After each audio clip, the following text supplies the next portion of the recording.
Hello everyone. So finally আমার MBBS exam, second ইয়ারের MBBS exam শেষ হয়েছে এবং আমি বাড়িতে এসে টানা 7 দিনের একটা ছুটি কাটিয়েছি। বেসিক্যালি ঘুমিয়েছি, বিয়েবাড়ি গেছি, মজা করেছি and finally it is story time. আজকে তোমাদের সাথে আমি পুরো আমার সেকেন্ড ইয়ার এমবিবিএসে আমি কী করেছি কী না করেছি, স্ট্র্যাটেজি ভিডিও তো আসবেই, বাট আমার এক্সামটা কেমন গেল, বিকজ ফার্স্ট ইয়ারের এক্সামের থেকে সেকেন্ড ইয়ারের এক্সামটা অনেকটা আলাদা ছিল, অনেকটা বেটার ছিল। কোথাও কোথাও খুব খারাপ লাগা ছিল। কখনো কখনো সারাদিনে আমি 2-3 ঘন্টা ঘুমিয়েছি, কখনো আধ ঘন্টা ঘুমিয়েছি, কখনো বা পুরো রাত ঘুমাতে পারিনি। তো আজকে মেনলি থাকছে আমার সেকেন্ড ইয়ার এক্সাম কেমন গেল তার স্টোরি নিয়ে। আই হোপ তোমাদের ভাল লাগবে এবং তোমরা অনেক কিছু জানতে পারবে। এবং আজকে না কাইন্ড অফ ভিডিওটা একটু তোমাদের কাছে রিয়েলিটি চেকের মতো হবে। মানে তোমরা অনেকেই আমাকে কমেন্ট করো যে তুমি শুধুই ঘুরে বেড়াও, পড়াশোনা করো না, বাট অ্যাকচুয়ালি আমি কোনো ভিডিও ক্লিপ ওই সময় নিতে পারিনি। তো টুকটাক যা আছে সেগুলো আমি অবশ্যই শেয়ার করে দেবো। তার মধ্যে যেটা বড় প্রবলেম হয়ে গিয়েছিল সেটা হচ্ছে আমার ফোন খারাপ হয়ে গিয়েছিল। So it was literally a chaotic situations. মানে কি বলবো, কোনো কিছুই ঠিক করতে পারছিলাম না, কি করব না করব। এবং এবারে যেভাবে এক্সাম হয়েছে সেটা কমপ্লিটলি একটা ডিফারেন্ট প্রসেসে ছিল। তো সব কিছু তোমাদের সাথে শেয়ার করব। তার আগে তোমরা আমাকে এটা অবশ্যই কমেন্ট করে জানাও যে এতদিন পর তোমাদের সাথে দেখা হচ্ছে, তোমরা কেমন আছো কেমন না আছো, আমার জানতে খুব ভালো লাগবে। আর this is my new class, তো কেমন হয়েছে সেটাও কমেন্ট করে জানাও। সো চলো উইদাউট এনি ফার্দার ডিলে আজকের ভিডিওটা স্টার্ট করা যাক। ওকে চলো একদম স্টার্টিং থেকে শুরু করা যাক। এই যে এমবিবিএস এক্সাম কেমনভাবে হবে কেমনভাবে না হবে তার জন্য একটা সার্কুলার ছিল, বাট যেহেতু বুঝতেই পারছো যে অভয়াদির প্রোটেস্ট অ্যান্ড অল এইসব রিলেটেড মেডিকেল স্টুডেন্টরা গভর্নমেন্টের অপোজিশনে অনেক কথা বলেছিল। তো তার জন্য কাইন্ড অফ গভর্নমেন্ট একটা রিভেঞ্জফুল ওয়েতে ঠিক করেছিল যে ঠিক আছে চলো মেডিকেল স্টুডেন্টদের দেখানো যাক যে আমরা এক্সামটা এতটা টাফ করে দেবো, আমরা পেপার এত বাজে বানাবো, আমরা গার্ড এত টাফ করে দেবো যে ওরা কেউ সার্ভাইভই করতে পারবে না। তো ইট ওয়াজ গভর্নমেন্টস থট। যাই হোক, তো তারপর যেটা হলো সেটা হচ্ছে এক্সামের ঠিক 3 দিন আগে, 3 দিন কি 2 দিন আগে একটা নোটিশ দেওয়া হলো আমাদেরকে সবাইকে যে এরকম এইটা অ্যালাউ না, ওটা অ্যালাউ না। অ্যান্ড বিলিভ মি, আমি নিজে 4 বার নিট দিয়েছি, তারপরেও আমার নিজের ওটা দেখে লেগেছিল যে লিটারালি কোনো কম্পিটিটিভ এক্সামের ফরমাইশ মানে এরকম একটা নোটিশ জারি করেছে যেখানে এমন কিছু লেখা আছে যেগুলো কম্পিটিটিভ এক্সামের থেকে কিছু কম না। কোনো রকম গেজেটস অ্যালাউ থাকবে না, ঠিক আছে মানলাম, যেটা খুবই স্বাভাবিক। ঘড়ি পরে যাওয়া যাবে না, কোনো রকম ওয়াচ অ্যালাউ করা যাচ্ছে না। সেকেন্ড, পেন্সিল বক্স, আমি তোমাদের দেখাচ্ছি, আমার কাছে লিটারালি এরকম একটা পেন্সিল বক্স ছিল যেটা পুরোপুরি ট্রান্সপারেন্ট পেন্সিল বক্স। আমাকে এটা নিয়ে পর্যন্ত এক্সামে বসতে দেয়নি। এবং যেখানে কি ওখানে লেখা ছিল যে ট্রান্সপারেন্ট পেন্সিল বক্স অ্যালাউ, তারপরে যখন আমি গেলাম তো ওখানে তো মেনলি যেটা করা হয়েছিল এক্সাম হলের বাইরে 2টো বুথ করা হয়েছিল। একটা জায়গায় ছেলেদের চেক আপ হচ্ছিল, একটা জায়গায় মেয়েদের চেক আপ হচ্ছিল। তো যেখানে মেয়েদের চেক আপ করা হচ্ছিল সেখানে তো লিটারালি মানে প্রাইভেট পার্টে হাতটা দিয়ে চেক করেছে, ঠিক আছে, বাট মেয়েরাই ছিল, সেটা নিয়ে কিছু বলার নেই, ঠিক আছে চেক করেছে, খুব ভালো কথা। বাট আমি যেটা বললাম যে এরকমের পেন্সিল ব্যাগস পর্যন্ত আমাদের অ্যালাউ করেনি। মানে হাতে করে পেন্সিল নিয়ে আমাকে পেন নিয়ে আমাকে পরীক্ষা দিতে যেতে হয়েছে। একটা ট্রান্সপারেন্ট বোর্ড অ্যালাউ করেছিল, অ্যাডমিট কার্ড, ইভেন অ্যাডমিট কার্ডটাকেও এইভাবে ঝেড়ে ঝেড়ে দেখছে, উল্টে পাল্টিয়ে দেখছে, ঠিক আছে, মানে লিটারালি টেররিস্ট ট্রিটমেন্ট যাকে বলে সেরকম করা হয়েছে। যাই হোক, তো এটা দেখে প্রথম দিন আমরা যখন এক্সাম দিতে গেছি তখন তো অবশ্যই আমরা এটা দেখে অনেকটা প্যানিক করে গেছি, কারণ বুঝতে পারছি না কি হচ্ছে কি না হচ্ছে। কারণ কখনো অনেস্টলি সেই এভাবে আমি ফার্স্ট ইয়ারেও এমবিবিএস এক্সাম দিয়েছি, বাট এভাবে কখনো এক্সাম মানে হয়নি। তো যখন গেলাম তখন এরকম ফিল হলো। বাইরে প্রথমে আমাদের আধ ঘন্টা আগে চলে যেতে বলেছিল, তো আমরা আধ ঘন্টা গেলাম, আধ ঘন্টা ধরে সবার চেক আপ হলো, তারপরে আমরা সবাই ঢুকলাম। এবার গিয়ে দেখলাম যে আমার সেকেন্ড বেঞ্চে সিট পড়েছে, তো সিসিটিভির একদম সামনে। যাই হোক, তো ওটা তো আমার কিছু করার ছিল না, তো আমরা সেকেন্ড বেঞ্চে বসলাম। তো সেকেন্ড বেঞ্চে বসার পর প্রথমে বুঝতে পারছিলাম না এবং দেখলাম যে মানে দুজনের মাঝখানে, মানে আমার সামনে যে আছে আমার পিছনে যে আছে পাশে, মানে অনেকটা করে ডিস্টেন্স, 3 ফিট বলেছিল, 3 ফিটের মতোই ডিস্টেন্স প্রায়। মানে তুমি কারোর সাথে কথা বলতে পারবে না, কারোর সাথে কোনো ডিসকাস করতে পারবে না। মানে আমরা এটা সবাই জানি যে কলেজের পরীক্ষায় বন্ধু বান্ধবরা ডিসকাস করে লিখবে, এটা খুবই কমন একটা ব্যাপার, খুবই নর্মাল একটা ব্যাপার, বাট সেটা হলো না। ঠিক আছে, তাও টুকটাক ভালো পড়া ছিল ফার্স্ট পেপার। আবার প্রথম এক্সাম ছিল প্যাথোলজি পেপার 1।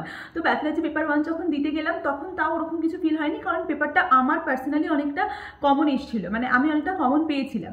তো তারপরে যখন আমি করতে শুরু করলাম, ঠিক আছে মোটামুটি হলো, 60 মার্কস মতো আমি নিজে নিজে অ্যাটেন্ড করতে পারলাম। তারপর যেটা হলো, তারপরে আমার কিছু কিছু না একটু মানে ডাউট হচ্ছিল, একটু জিজ্ঞেস করলে ভালো হতো। তো সবাই এদিক ওদিক জিজ্ঞেস করছিল, তো আমরাও একটু জিজ্ঞেস করলাম।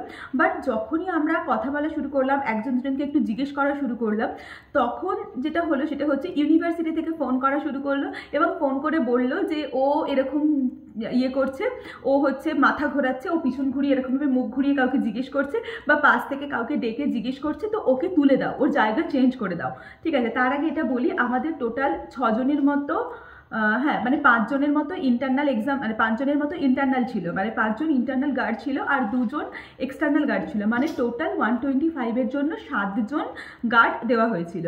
আর প্রায় 9টা থেকে 10টা সিসিটিভি ক্যামেরা ছিল গোটা ঘরে। ঠিক আছে, তো এটা ছিল টোটাল সিচুয়েশনস। আমার এক্সাম দিতে বসে এরকম লেগেছিল যে মানে ঠিক আছে কড়াকড়ি তুমি করো, তুমি বছরের শুরু থেকে কড়াকড়ি করো যাতে সবাই সেভাবে প্রিপেয়ার করতে পারে, কিন্তু এক্সামের 2 দিন আগে কাউকে এরকম নোটিশ দিয়ে কড়াকড়ি করার কি মানে? যাই হোক, তারপরে আমরা ফার্স্ট পেপারটা দিলাম এবং ফার্স্ট পেপারের দিন এরকমও হয়েছিল ইউনিভার্সিটি থেকে ফোন করে, ধরো যারা একটু কথা বলছিল বা যারা একটু বেশি কথা বলছিল তাদের অনেকের, আমাদের ক্লাসেই হয়েছে, আমাদের ব্যাচেই হয়েছে, অনেকের খাতা উঠিয়ে নেওয়া হয়েছে এবং ওই খাতাটা সিজ করে সেকেন্ড আরেকটা খাতা দেওয়া হয়েছে। এবার জাস্ট একটা জিনিস ভাবো যে ধরো কারোর 2 ঘন্টা পরীক্ষা দেওয়া হয়ে গেছে, সে জাস্ট একটা কথা বলার জন্য বা একটু মাথা ঘোরানোর জন্য তার যে খাতা নিয়ে নেওয়া হচ্ছে বা তাকে যে একটা নতুন খাতা দেওয়া হচ্ছে, তো সেই জিনিসটাই কোথাও না কোথাও দাঁড়িয়ে আমার মনে হয় যে সে ওই 1 ঘন্টায় কী লিখবে? ঠিক আছে, তো প্রথম দিন এরকম হলো, 4-5 জন এরকম হলো, যেটা দেখে অনেস্টলি সেইং আমরা এত ভয় পেয়েছিলাম। মানে এটা না কোথাও না কোথাও আমাদের সাথে যেটা হয় যেটা আমরা মানে ঠিক আছে এক্সাম এরকমই ট্রান্সপারেন্ট হওয়া উচিত, আমরা একদমই এক্সামের ট্রান্সপারেন্সির পরে কথা বলছি, অবশ্যই আমরা ট্রান্সপারেন্টভাবে এক্সাম দিতেই বেশি প্রেফার করব, কিন্তু এটা তো হ্যারাসমেন্ট, মানে এটা যেটা ছিল সেটা অনেকটা মেন্টাল হ্যারাসমেন্ট। যাদের খাতা ক্যান্সেল হচ্ছিল, যাদেরকে নতুন করে খাতা দেওয়া হলো, তারা ওই মোমেন্টে কি মেন্টাল হ্যারাসমেন্টের ওপর দিয়ে গেল। শুধু তাই নয়, আমরা যখন নেক্সট ডে এক্সাম দিতে আসলাম এই হ্যারাসমেন্টটা তো আমাদেরও ফেস করতে হয়েছে, কারণ এটা আমরা সবাই জানি যারা মেডিকেল পড়ি বা মেডিকেল রিলেটেড জায়গার সাথে আছি যে MBBS exam is not easy. তোমাকে প্রফ এক্সাম দিতে গেলে তোমার লিটারালি সব তুমি কখনোই পড়ে যেতে পারবে না। কিছু কিছু এরকম হয়, বন্ধুকে বললাম যে তুই পড়ে যা, আমি এটা পড়ে যাই, তো ম্যানেজ করে নেবো এক্সাম হলে বসে। তো এই যে জিনিসটা, তো চিটিং আটকানোর জন্য অবশ্যই হয়েছে, ঠিক আছে আমি সব মানলাম, তার মধ্যেও হ্যাঁ অবশ্যই আমি মানছি পুরোপুরি ফুল প্রুফ কোনো প্ল্যান হয় না, কিন্তু এই এক্সামটা দিতে গিয়ে না আমার এরকম ফিল হয়েছে যে যতটা গভর্নমেন্ট করতে চেয়েছে সেটা ভালোর জন্য থেকে বেশি যেটা সেটা হচ্ছে মেন্টাল প্রেশার দেওয়ার জন্য করা হয়েছে। ইভেন এক্সটার্নালও ভীষণভাবেই মানে আমার সাথে এটা হয়েছে, আমি ধরো এক্সাম হল থেকে বেরিয়ে বাথরুমে যাচ্ছি, আমার পিছন পিছন পুলিশ গেছে, আমি বাথরুম থেকে বেরিয়েছি আমাকে নিয়ে এসছে, মানে আমার এরকম মনে হচ্ছে ভাই আমি কি টেররিস্ট, মানে লিটারালি এরকম ফিল হয়েছে। তো যাই হোক, এইরকম একটা মেন্টাল প্রেশারের মধ্যে দিয়ে first exam, second exam, third exam মানে সব কটা দিলাম। আমাদের 3টে সাবজেক্ট, প্যাথোলজি, প্যাথোলজি, মাইক্রোবায়োলজি আর ফার্মাকোলজি, তো 6টা পেপার টোটাল আমরা দেওয়া কমপ্লিট করলাম।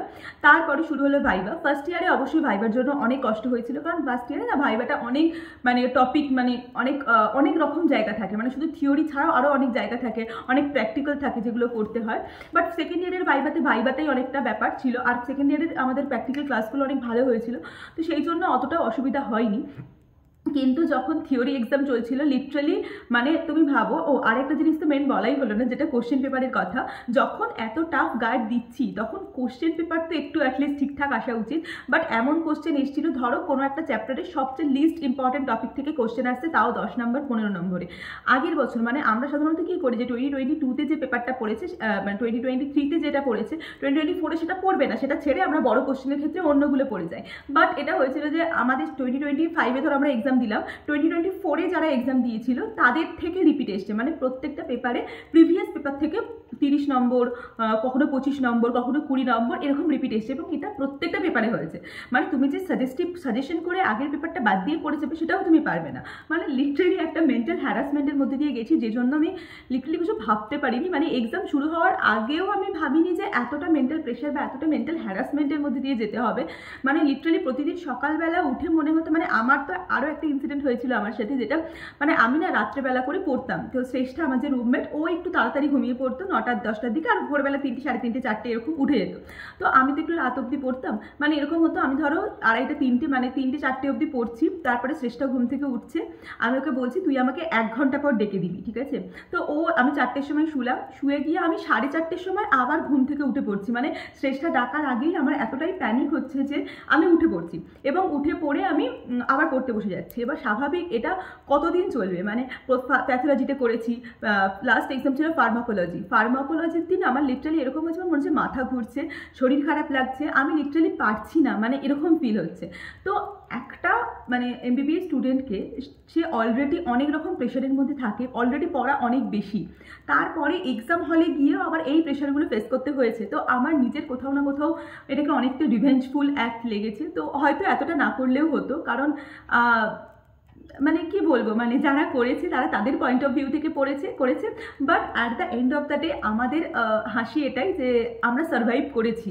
মানে এটা একটা অনেক বড় পাওনা আমাদের কাছে, যে ইয়েস মানে যেটা চেষ্টা করা হয়েছিল যে হয়তো আমরা সার্ভাইভ করতে পারবো না, হয়তো যারা আমাদের জন্য এই মুসিবতটা ক্রিয়েট করতে চেয়েছিল তারা এটা ভেবেছিল যে আমরা হয়তো পারবো না, but we are medical student, তো আমরা পড়তে পারি। মানে আমরা আমাদের যদি দরকার হয় আমরা 15-16 ঘন্টা, 12 ঘন্টা, 20 ঘন্টা, আমি লিটারালি 20 ঘন্টা করে মানে পড়েছি যখন এক্সাম, 4 ঘন্টাও ঘুমাইনি যখন এক্সাম চলছিল। সো এটা আলটিমেটলি আমাদেরই হেল্প হয়েছে, আমাদেরই পুশ আপ হয়েছে আমার মনে হয় নিট পিজির জন্য। তো মানে সব কিছু খারাপ দিকের পিছনে আমার মনে হয় একটা ভালো দিক সবসময় দেখা উচিত। তো এই যে এত প্রেশারাইজ করে আমাদের 1 মাস, জানো এমবিবিএস এর এক্সাম লিটারালি 1 মাস ধরে চলে, প্রফ এক্সাম যেগুলো হয়, তো সেই 1 মাস লাইফে কিচ্ছু ছিল না, লিটারালি শুধু পড়া। অ্যান্ড আমরা রিয়েলি এনজয় করেছি ব্যাপারটা। তো আমি চাইবো যে প্রত্যেক বছর এরকমই হোক, কারণ ওই একটা সময় আমাদের যেটা হয়েছে সেটা মানে পুরো যে কমপ্লিট করে পরীক্ষায় বসা, পুরো যে নিজের মানে দমে পরীক্ষা দেওয়া, তো এটা আমার মনে হয় খুব ইম্পর্টেন্ট ছিল। তো যাই হোক, তো এটা ছিল আমার পুরো মানে থিওরি পেপারের গল্প। প্র্যাকটিক্যাল পেপার আমার যথেষ্ট ভালো হয়েছে, প্র্যাকটিক্যাল পেপারে মানে স্যার ম্যামদের থেকে ভেরি গুড এইসবও শুনেছি, তো ভালো লেগেছিলো, কারণ ভেরি গুড শুনতে কার না ভাল লাগে।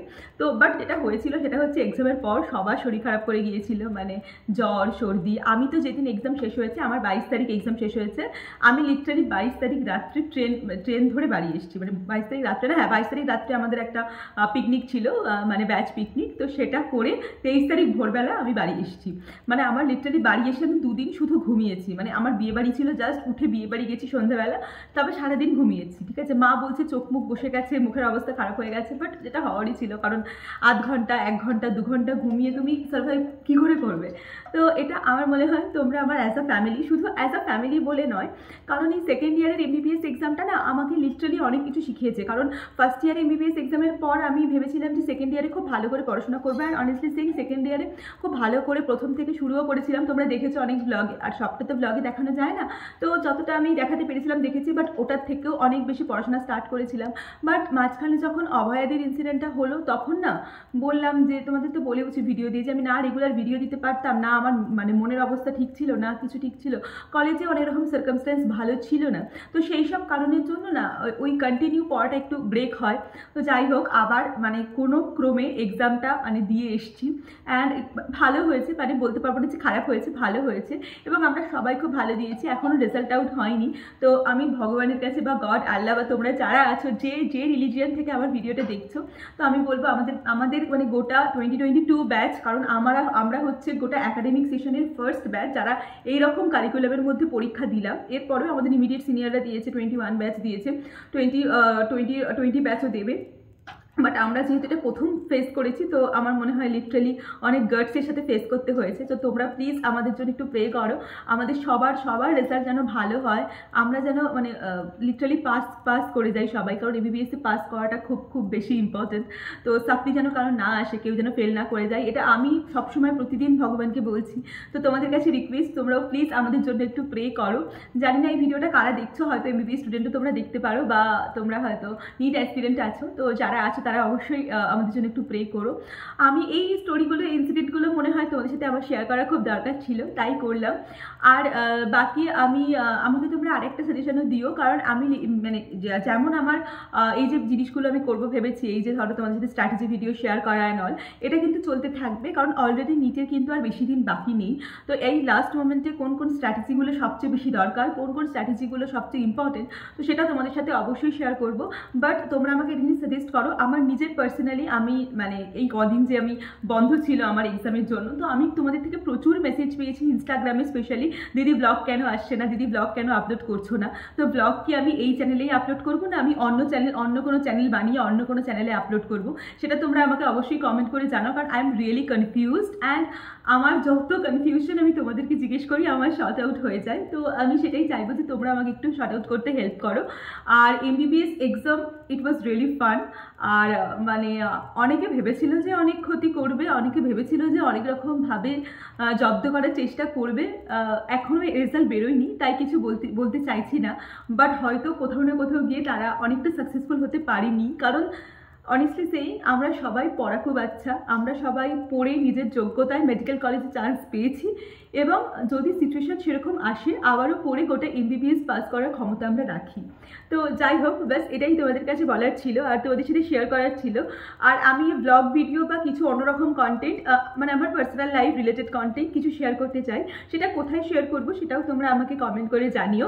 আর বাকি এই যে এমবিবিএস এক্সাম যে এক্সপিরিয়েন্স যেটা তোমার সাথে শেয়ার করলাম, সেটা কেমন লাগলো সেটা অবশ্যই কমেন্ট করে জানাও। আর তোমরা কখনো এরকম ফেস করেছো কিনা, এরকম এক্সাম এক্সপিরিয়েন্স, মানে বাজে এক্সাম এক্সপিরিয়েন্স, মানে মেন্টাল ট্রমার মধ্যে? নিটে তো ঠিক আছে হয়, বাট এরকম কলেজ লাইফে ফেস করেছো কিনা সেটাও কিন্তু আমাকে অবশ্যই কমেন্ট করে জানিও। তো দেখা হচ্ছে পরের ভিডিওতে খুব তাড়াতাড়ি। বাই। ততক্ষণ পর্যন্ত কিন্তু পড়াশোনা করতে থাকো। বাই।